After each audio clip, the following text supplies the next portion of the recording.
हैं आप ठीक हैं।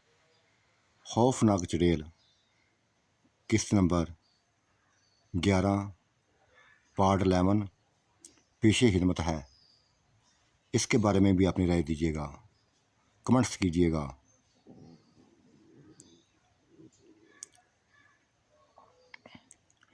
मैं अपने आप को खुद खुश नसीब इंसान समझने लगा था। एक ऐसी बीवी मिली थी जो मेरी पसंद की थी, प्यार करने वाली थी, मेरे बगैर उदास हो जाती थी, परेशान हो जाती थी। जैसे मैं उसका सुकून था वो भी मेरा सुकून थी। और सबसे बढ़कर उसकी जो अदाएँ थीं, अपने सर को ढांपा रखती थी, अपने लिबास का खुसूसी ध्यान रखती थी, कोशिश करती थी कि बावजू रहे, हर वक्त बावजू रहे। दीन इस्लाम की शिद्दत उसमें आ गई थी। गिड़गिड़ाती, खुदा के हजूर गिड़गिड़ाती, अपने गुनाहों की माफ़ी मांगती। जो कुछ उसने किया था, जो हो गया था, माफ़ी मांगती थी। मुझे नहायत अच्छा लगता था, बेइंतहा अच्छा लगता था यह सब। कोशिश तो मेरी भी ये थी कि मैं उससे बढ़कर खुदा की याद में खोया रहूं। लेकिन दुनिया के काम भी करने थे, दुनिया के कामों में पड़ना था, घर का सिलसिला चलाना था। मेरी अपनी ज़मीनें थी जो इसी डेरे के पास थी, आस पास थी।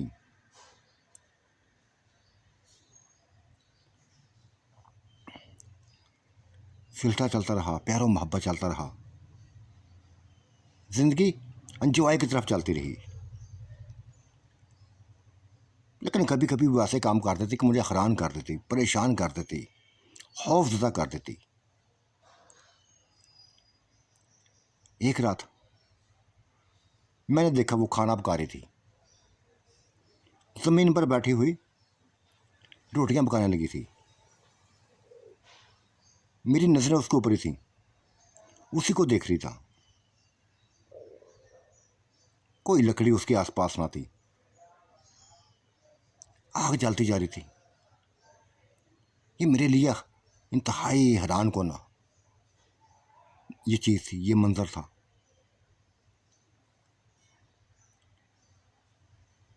जब मैं करीब होकर देखा तो फिर जैसे तड़प सा गया, खौफ से जैसे चीहा था। उसने अपनी टांग रख चूल्हे के अंदर रखी हुई थी और टांग उसकी जलती जा रही थी, रोटियां पकाती जा रही थी। उफ होता है, निशा ये क्या कर रही हो? मेरी इस बात में हंसी थी, मुस्कुराती ही और कहने लगी, सजाद ऐसे काम चलते हैं, ये हमारे बस में है काम,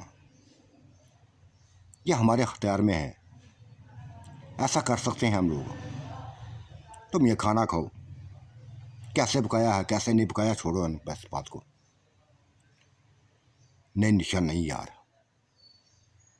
अरे कोई और देख लेगा, कोई और देख लेगा तो फिर खुद ही शक में डाल दोगे उसको,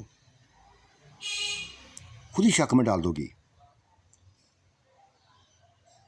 सार कर दोगी तुम एक इंसान नहीं हो, किसी और महलूक से हो। सज्जाद ऐसा वक्त नहीं आएगा, मैं बच्ची थोड़ी हूँ, ये सिर्फ तुम्हारे लिए बच्ची बनी हुई हूँ, 16 साल बनी हुई हूँ। और तुम तो मेरी असलियत को जानते हो, एक एक बात को जानते हो, एक एक लम्हे को जानते हो, एक एक मेरी ज़िंदगी के एक एक के बारे में हर चीज़ जानते हो। किसी को शक नहीं पड़ने दूंगी, और किसी को शक पड़ा भी तो जिंदा नहीं छोड़ूंगी, ख़त्म कर दूंगी।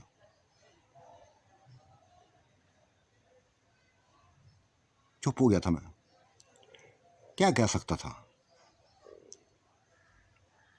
सही थी उसकी बात कि मुझे खाने से गर्ज ना, खाने से ही गर्ज थी। कैसे उसने पकाया था मुझे ऐसी चीज़ से गर्ज ना थी। लेकिन यह हैरान कौन मसला था। आप अपनी टांग को आग जला के बस रोटियां पकाती, हांडी पकाती, तंग नहीं करती थी, परेशान नहीं करती थी। ये उसकी खूबी थी। और फिर किसी चीज़ की कमी भी थोड़ी थी। हर चीज़ तो मौजूद थी। वो खुद ही ले आती थी। कहाँ से ले आती थी मुझे नहीं समझ। बस कमरे में जाती गायब हो जाती। कभी घंटे के लिए गायब हो जाती, कभी 2 घंटे के लिए, कभी 4 घंटे के लिए। फिर कई चीज़ें पड़ी होती थी कमरे में। हर किस्म की चीज़ें पड़ी होती थी, ज़रूरत की हर चीज़ की पड़ी होती थी। मैं मुतमईन था अपनी ज़िंदगी से। फसलों में चला जाता वक्त गुजारने के लिए, कभी कुछ करता।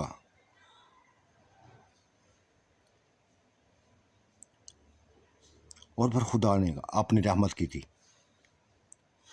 वो हमत से हो गई। एक बच्चे की माँ बनने वाली हो गई थी। ये खुशखबरी उसने मुझे सुना दी थी। और मेरी खुशी का कोई ठिकाना ना था, कोई ठिकाना ना था। ये मेरे लिए, मर्द के लिए बेइंतहा खुशी की बात होती है कि वो बाप बनने वाला हो। और फिर 18 साल की एज में मैं बाप बनने वाला हो गया था। बेइंतहा खुश थी वो भी, हाथ से बढ़कर खुश थी।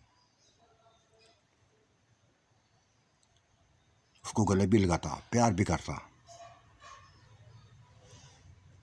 इंतहाई ऐसा सलूक करता जैसे एक मर्द को बीवी के साथ करना चाहिए। वो भी ऐसे चलती थी, खिदमत में वो लगी रहती थी।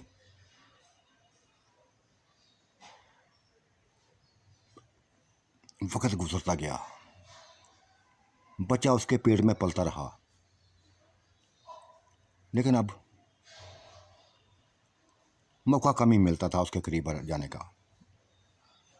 ना वो करीब आने देती थी। बस ये कहती थी, सब्र करो यार,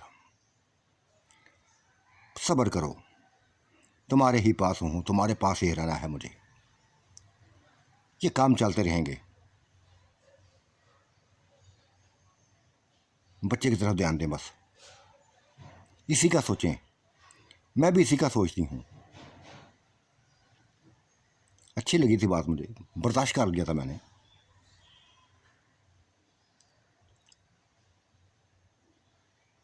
लेकिन कब तक बर्दाश्त होता, मरता मैं। और फिर जो उसने ताकत दे दी थी मुझे, जो कुव्वत उसने मुझे दी हुई थी, कभी कभी मुझे बेचैन कर देती, हद से बढ़कर बेचैन कर देती। यूं लगता था कि मैं भटक ही ना जाऊं। फिर भटक गया था, भटक गया था मैं, नहीं संभल सका था, नहीं बर्दाश्त हुआ था। वो घर में ना थी। मुझे पता था कि जहाँ गई है वो उसकी हालत को मैंने देख लिया था। उसकी आंखों की जलन को देख लिया था। उसके प्यासे जिस्म को देख लिया था। तड़पते हुए होंठों को देख लिया था। मुझे पता था वो शिकार करने गई है, करती थी ऐसा शिकार। मुझे बताया था उसने। लेकिन वो ये तो उसकी अपनी ज़िंदगी थी, वो इंसान तो ना थी। इंसान होती तो मैं रोकता, जिसके बगैर वो रह नहीं सकती थी। और फिर राना थोड़ी करती थी, कभी कभार करती थी ऐसा। और इधर मैं अपने ही तड़प में खोया हुआ था। मुझसे मेरा जिस्म बस संभाला नहीं जा रहा था। एक ऐसी तड़प थी, बस मुझे औरत चाहिए थी, औरत चाहिए थी बस। रात की तन्हाई थी, चांद आसमान पर था, उसकी रोशनी में दूर, बहुत दूर मैंने एक साया देखा था जो फसलों की तरह बड़ा था। स्याह चादर में लिपटा हुआ वो साया, बस वो जो भी था उसकी तरफ मैं चल पड़ा था।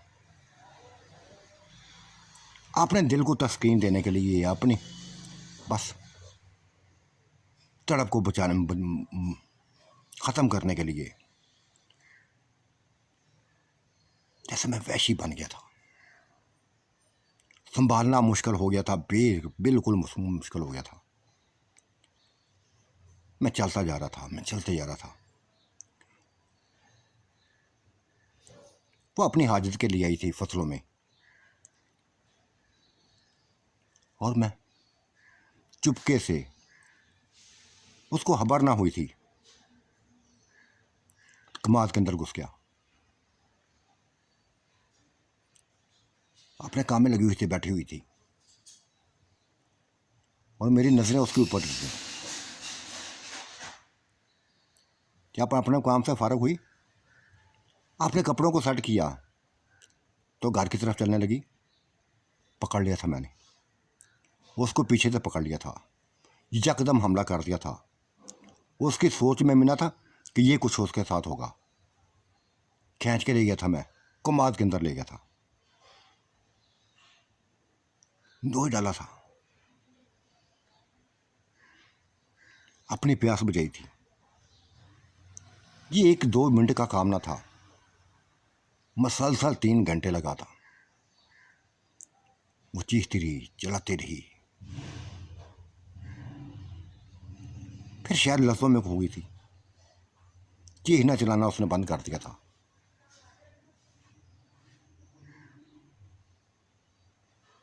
मेरा साथ देने लगी थी, पूरी तरह साथ देने लगी थी।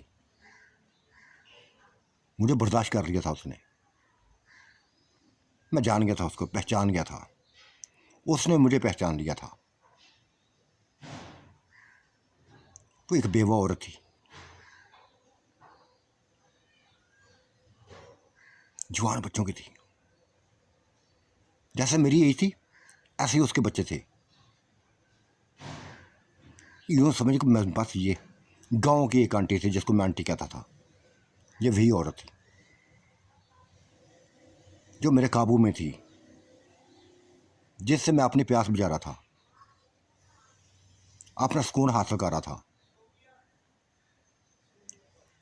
और वह सुकून देती जा रही थी। मुझे पहचान लिया था उसने।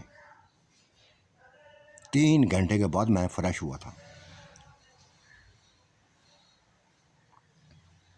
वो ढीली पड़ गई थी, मेरे सामने ही लेटी रही, वैसे ही हालत में लेटी थी जैसे मैंने लिटाया हुआ था। दिखी जा रही थी मुझे, देखती जा रही थी। तुमसे ये मुझे उम्मीद ना थी, कभी सोचा भी ना था कि मेरे साथ ऐसा होगा। मुझे किसी को मुंह दिखाने के काबिल नहीं छोड़ा तुमने। घर जाऊंगी तो क्या क्या क्या कहूंगी, को पूछेगा तो क्या कहूंगी। मत बताओ किसी को। क्यों बताओगी? बस बेचैनी थी मेरे अंदर।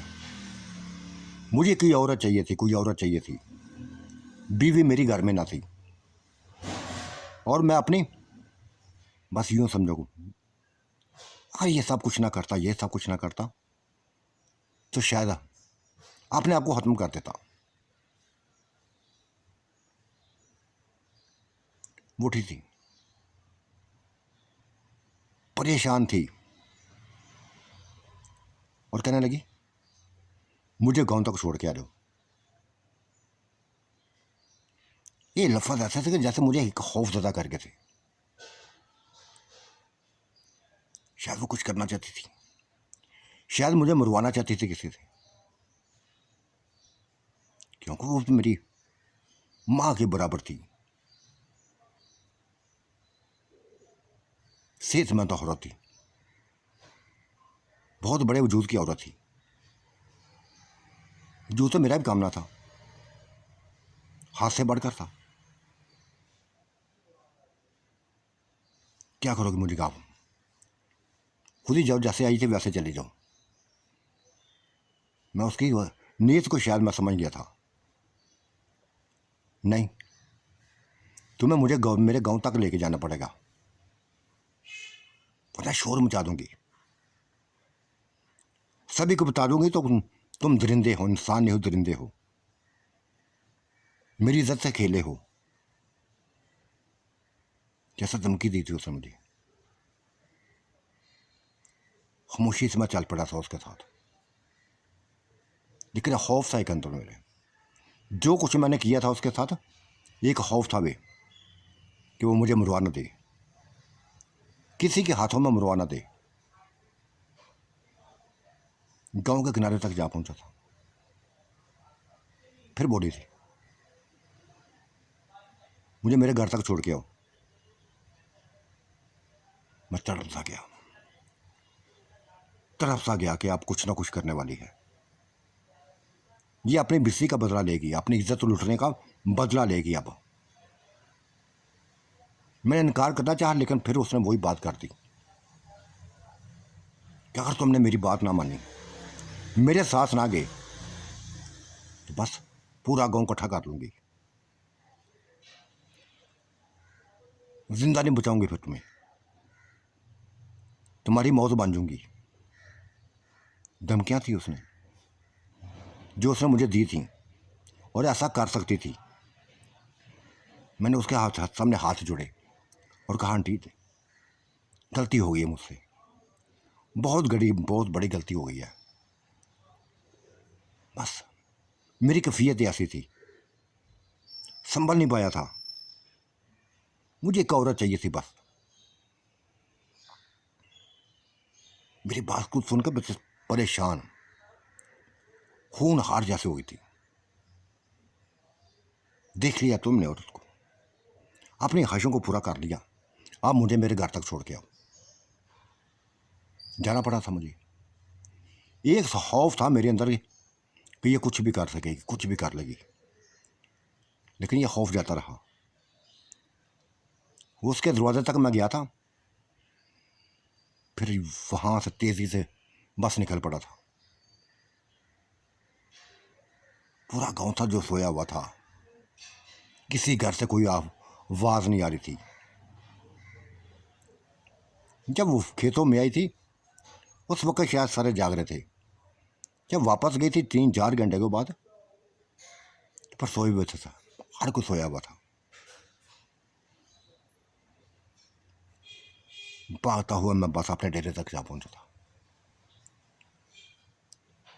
वो मेरा इंतजार कर रही थी, निशा मेरा ही इंतजार कर रही थी। उसकी आंखों पर खून जमा हुआ था, दांतों पे खून जमा हुआ था, लेकिन फ्रेश थी, बेइंतहा फ्रेश थी। सज्जाद कहाँ गए थे?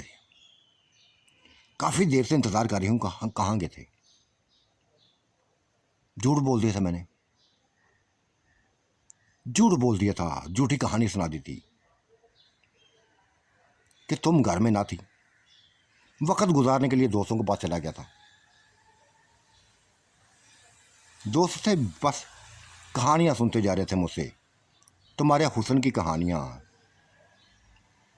मेरी बात सुन के वो कोई इसलिए खुश ना हुई थी, परेशान हुई थी।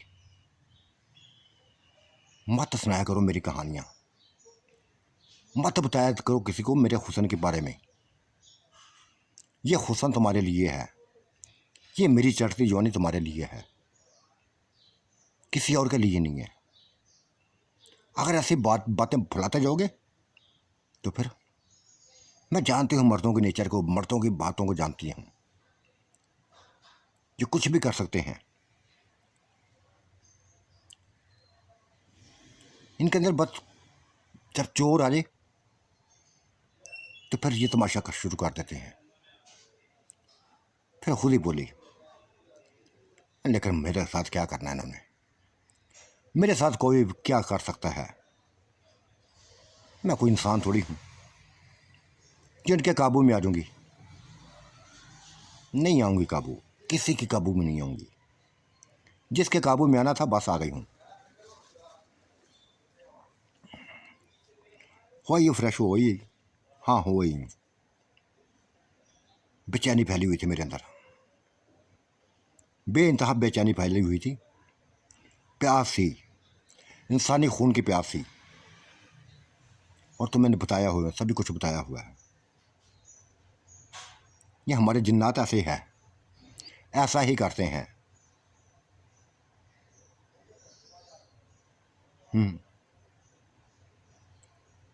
मुझे बुरा नहीं लगा। बस तुम पुरस्कून हो गई, मैं भी पुरस्कून हो गया हूँ कि कुछ चीज़ें लाई थी जो खाई थी मिलके। मैंने उसको खिलाई थी, उसने मुझे खिलाई थी। प्यार भरी बातें होती रही थी। उस औरत के बारे में, उस आंटी के बारे में कुछ ही नहीं बताया था।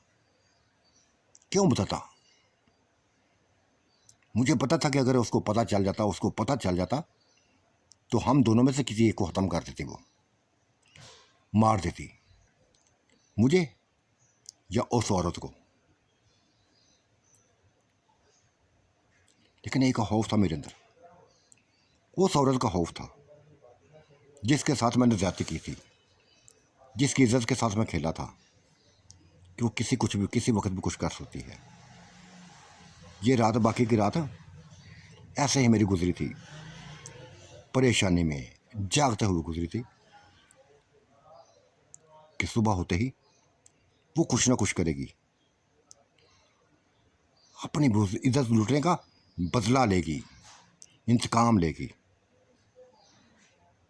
क्योंकि उसकी बातों ने बता दिया था कि मेरे इस फेल से वो खुश नहीं है। जो कुछ उसके साथ हुआ वो खुश नहीं है। जो कुछ मैंने किया, कुछ भी कर सकती है वो। सुबह हुई थी, दिन निकल आया था,